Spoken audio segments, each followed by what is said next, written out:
Mohanavani Telugu podcast వింటున్న శ్రోతలందరికీ హృదయపూర్వక ధన్యవాదాలు. ఏఎం నరసింహప్రసాద్ అనే వ్యక్తికి 70 సంవత్సరాలు ఉంటాయి. ప్రస్తుతం అతను ఆరోగ్యంగా ఉన్న ముసలివాడు. కానీ ఇంతకుముందు సెప్టెంబర్ నెల 2006లో బాగా జబ్బున పడ్డాడు. బ్రతుకుతాడన్న ఆశ వదులుకున్నారు. ఇంకా అతడి గురించి చెప్పాలంటే భగవంతుడిని నమ్మడు, నాస్తికవాది. దానికి తోడు బాగా మద్యం త్రాగుతాడు. ఎంతలాగంటే ఉదయం లేచిన దగ్గర నుండి రాత్రి పడుకునే వరకు త్రాగుతూనే ఉంటాడు. ముఖ్యమైన విషయం, అతని భార్య మాత్రం బాబా భక్తురాలు. ఆమె భక్తిని అతడు అడ్డుకునేవాడు కాదు. ఇంకా చెప్పాలంటే అతడే ఆమెను సాయిబాబా గుడి వరకు దిగబెట్టి తిరిగి వచ్చేదాకా బయట నిలబడేవాడు. సెప్టెంబర్ నెలలో కళ్ళు తిరగడం, తెలివి తప్పడం జరిగితే అతన్ని హాస్పిటల్లో చేర్చారు. రక్త పరీక్షలు చేశారు. అతని పొత్తి కడుపు అంతా చెడు ద్రవాలతో ఉబ్బి ఉంది. అంతేకాక కాలేయం పూర్తిగా దెబ్బతింది. దాన్ని సారాయి విష పరిణామ కాలేయ వ్యాధి అని తేల్చారు. డాక్టర్లు చెప్పేశారు, ఇంకా ఈ రోగిని ఇంటికి పట్టుకుపోండి, ఎందుకంటే ఇప్పటి పరిస్థితిని బట్టి ఇక 2 రోజుల కంటే ఎక్కువ బ్రతకడు. అంతేకాక కాలేయంలో ఎంజైములు విపరీతంగా పెరిగిపోవడంతో కాలేయ మార్పిడి కూడా కష్టమే అన్నారు.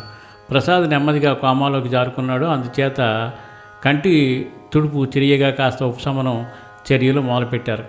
ప్రసాద్ స్నేహితుడు నాగేష్ రెడ్డి వచ్చాడు. తనతో పాటుగా శ్రీ సాయి సచ్చరిత్ర పుస్తకం పట్టుకు వచ్చాడు. ప్రసాద్ పరిస్థితి విషమంగా ఉందని తెలుసుకుని ఆ సచ్చరిత్ర పుస్తకాన్ని మీద పెట్టి రోగం తగ్గి అతడు బాగుపడాలని ప్రార్థన చేశాడు.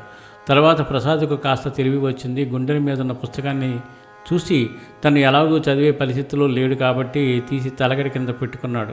మళ్ళీ తెలివి తప్పింది. అర్ధరాత్రి అయిన తర్వాత తెలివి వచ్చింది. ఆకలిగా ఉంది, ఏదైనా పెట్టండి అన్నాడు. అలా అడుగుతూనే నెమ్మదిగా కోమాలోకి వెళ్ళిపోయాడు. అలా జరిగిందని డాక్టర్కు చెప్పారు. ట్రీట్మెంట్ చేస్తూనే ఉన్నారు. 48 గంటల తర్వాత ప్రసాద్ కళ్ళు తెరిచాడు. మళ్ళీ భోజనం కావాలన్నాడు. కానీ వెంటనే కోమా స్థితి వచ్చేసింది. ఆ విధంగా మళ్ళీ 60 గంటలు గడిచింది. ప్రసాద్ ఇలా చెబుతున్నాడు. అప్పుడు బాబా ప్రత్యక్షమయ్యారు. భుజం తట్టారు. నాతో ఇలా రా అని పిలిచారు. బాత్రూంకు తీసుకువెళ్ళి కాళ్ళు కడిగించారు. తిరిగి గదికి తీసుకొచ్చారు. ఒక కుర్చీలో కూర్చోబెట్టారు. వెనుకగా నిలబడ్డారు. ఆయన చేతుల్ని భుజాల మీద పెట్టారు. ఇలా అన్నారు, నా సచ్చరిత్ర నీకు ఇచ్చింది ఎందుకనుకున్నావు? తల క్రింద తలగడ మాదిరిగా పెట్టుకుందుకు కాదు, దీన్ని చదివి అర్థం చేసుకుందుకు ఇవ్వబడింది. నువ్వు నీ జీవితంలో దాన్ని చదివి చాలా పనులు చేయవలసి ఉంది. కాబట్టి నిన్ను నేను బాగు చేస్తాను.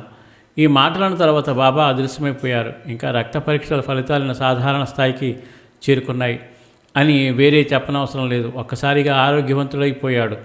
సర్వేజన సుఖినో భవంతు, లోకా సమస్త సుఖినో భవంతు. ధన్యవాదాలు. స్వస్తి.